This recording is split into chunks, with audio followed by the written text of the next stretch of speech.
ശാസ്താവിനുള്ള ഏറ്റവും പ്രധാനപ്പെട്ട 8 രൂപങ്ങൾ പാരമ്പര്യ ശ്രദ്ധയോടെയാണ് ആരാധിക്കപ്പെടുന്നത്.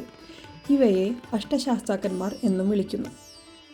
ആദിമഹാശാസ്താവ്, ധർമ്മശാസ്താവ്, ജ്ഞാനശാസ്താവ്, കല്യാണവരദ ശാസ്താവ്, സമ്മോഹന ശാസ്താവ്, സന്താനപ്രാപ്തി ശാസ്താവ്, വേദശാസ്താവ്, വീരശാസ്താവ് എന്നിങ്ങനെ 8 ഭാവങ്ങളിൽ ശാസ്താക്കന്മാരുണ്ട്. ഇതിലെ ഒന്നാമത്തെ ഭാവമാണ് ആദിമഹാശാസ്താവ്. ചോള രാജവംശമാണ് ആദിമഹാശാസ്താവിനെ ആരാധിച്ചിരുന്നത്. ഇടുപ്പിനും ഇടതുകാലിനും മുകളിൽ ഒരു യോഗപ്പട്ട ധരിച്ച് 2 ഭാര്യമാരായ പൂർണ്ണയും പുഷ്പകലയും ഒപ്പം ഇരിക്കുന്നതായാണ് സങ്കല്പം. രണ്ടാമത്തെ ഭാവമാണ് ധർമ്മശാസ്താവ് അഥവാ അയ്യപ്പൻ.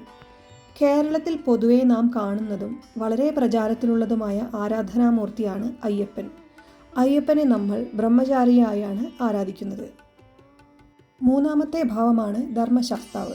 ജ്ഞാനത്തിൻ്റെ ദൈവമായി പൂജിക്കപ്പെടുന്ന ശാസ്താവാണ് ഇത്. ശിവന്റെയും ദക്ഷിണാമൂർത്തിയുടെയും സാദൃശ്യമുള്ള ഈ രൂപത്തിൽ സരസ്വതിയും ബ്രഹ്മദേവനും കുടികൊള്ളുന്നു എന്നാണ് വിശ്വാസം. കയ്യിൽ വീണയും സമീപത്ത് വേദങ്ങളും ഉള്ള യോഗാസന രൂപമാണ് ഇതിൻ്റെ പ്രത്യേകത. നാലാമത്തെ ഭാവമാണ് കല്യാണവരദ ശാസ്താവ്. 2 ഭാര്യമാരോടൊപ്പം ആനപ്പുറത്ത് ഇരിക്കുന്ന ഈ രൂപം ഭഗവാനെ വിവാഹദായക ദൈവമായി സങ്കല്പിക്കുന്നു. ഭക്തരുടെ മംഗളവുമായി ബന്ധപ്പെട്ട ആഗ്രഹങ്ങൾ നിറവേറ്റുന്നതിന് ഈ രൂപം പ്രാർത്ഥിക്കപ്പെടുന്നു. അഞ്ചാമത്തെ ഭാവമാണ് സമ്മോഹന ശാസ്താവ്. ശാസ്താവിൻ്റെ ഈ രൂപം ചന്ദ്രൻ്റെയും ഇന്ദ്രൻ്റെയും സങ്കല്പത്തെ പ്രതിനിധീകരിക്കുന്നു. ഇന്ദ്രൻ്റെ മുൻപിൽ പ്രത്യക്ഷപ്പെട്ടപ്പോൾ ഇന്ദ്രൻ ശാസ്താവിന് ഐരാവതം നൽകിയതായി പുരാണം. ഭഗവാന് ചുറ്റുമുള്ള പ്രഭാവലയം ചന്ദ്രൻ്റേതാണ്.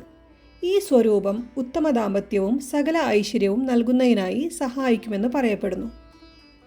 ആറാമത്തെ ഭാവമാണ് സന്താനപ്രാപ്തി ശാസ്താവ്. ശാസ്താവിൻ്റെ ഈ രൂപം ശുക്രൻ്റെ പ്രതിബിംബമാണ്. അസുരഗുരു ശുക്രാചാര്യരുടെ മുമ്പിൽ ഭഗവാൻ പ്രത്യക്ഷപ്പെട്ട രൂപമാണിത്.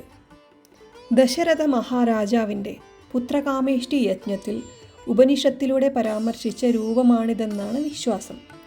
ഭാര്യ പ്രഭയോടും മകനായ സത്യകനോടും കൂടിയാണ് ഈ രൂപം പ്രത്യക്ഷമാകുന്നത്. ഏഴാമത്തെ ഭാവമാണ് വേദശാസ്താവ്. വേദങ്ങളുടെയും ധാർമ്മികതയുടെയും പ്രതീകമായി ഈ ശാസ്താവ് നിലകൊള്ളുന്നു. ശാസ്താവിൻ്റെ ഈ രൂപം വില്ലും അമ്പും കൊണ്ട് സിംഹത്തിൻ്റെയോ അല്ലെങ്കിൽ കടുവയുടെയോ മേൽ ഇരിക്കുന്നതായാണ് സങ്കല്പം. കണ്ടത്തിൽ മണിയുള്ളതിനാൽ മണികണ്ഠൻ്റെ രൂപമാണിതിന്. വേദശാസ്താവായ മണികണ്ഠനെ 2 ഭാര്യമാരായ പൂർണ്ണയ്ക്കും പുഷ്പകലയ്ക്കും ഒപ്പവും ആരാധിക്കുന്നുണ്ട്.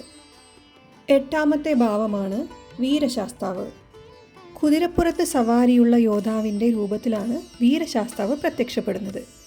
തന്നെ തേടി വരുന്ന ദുരന്തങ്ങളെയും ശത്രുക്കളെയും നീക്കി ഭക്തരെ സംരക്ഷിക്കുന്ന ഒരു ശക്തമായ രൂപമാണിത്. ഈ രൂപത്തെ അശ്വാരൂഢ ശാസ്താവ് എന്നും പറയപ്പെടുന്നു. ശാസ്താവിൻ്റെ ഈ രൂപം തമിഴ് നാടോടി ദൈവമായ അയ്യനാറുമായി സാദൃശ്യമുണ്ട്. ഈ രൂപത്തെ വേട്ടയ്ക്കൊരു മകൻ എന്നും വിളിക്കുന്നു. ഭക്തർക്ക് സുരക്ഷ നൽകുന്നതിൽ ശാസ്താവിനെ പോലെ ശക്തനായ മറ്റൊരു ദൈവമില്ല എന്നതാണ് വിശ്വാസം.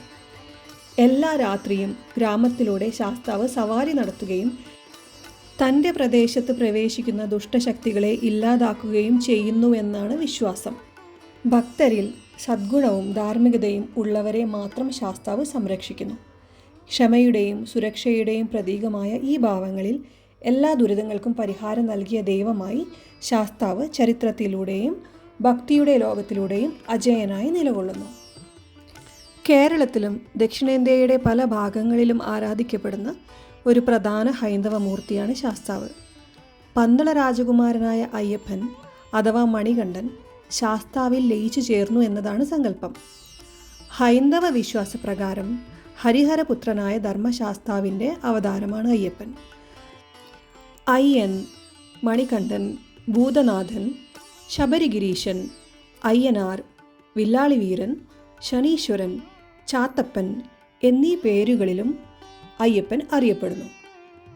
ശാസ്താവിനെ ആരാധിച്ചാൽ ശനി തുടങ്ങിയ കഠിനമായ ദുരിതങ്ങളിൽ നിന്നും രക്ഷ ലഭിക്കുമെന്നും ആപത്തുകൾ ഒഴിയുമെന്നും ദുഃഖങ്ങളിൽ ആശ്വാസമുണ്ടാകുമെന്നും മരണാനന്തരം ഭക്തൻ്റെ ആത്മാവ് ഭഗവാനിൽ ലയിക്കുമെന്നും മോക്ഷപ്രാപ്തി ഉണ്ടാകുമെന്നും വിശ്വസിക്കപ്പെടുന്നു.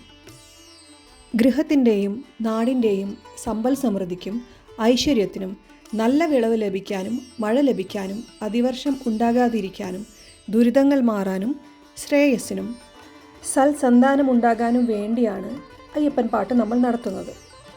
ശാസ്താ ക്ഷേത്രങ്ങളിൽ ഏറ്റവും പ്രധാനപ്പെട്ട ദിവസം ശനിയാഴ്ചയാണ്. അതുപോലെ തന്നെ ഏറ്റവും വിശേഷപ്പെട്ട ദിവസങ്ങൾ മണ്ഡലവും മകരവിളക്ക് ദിവസങ്ങളും.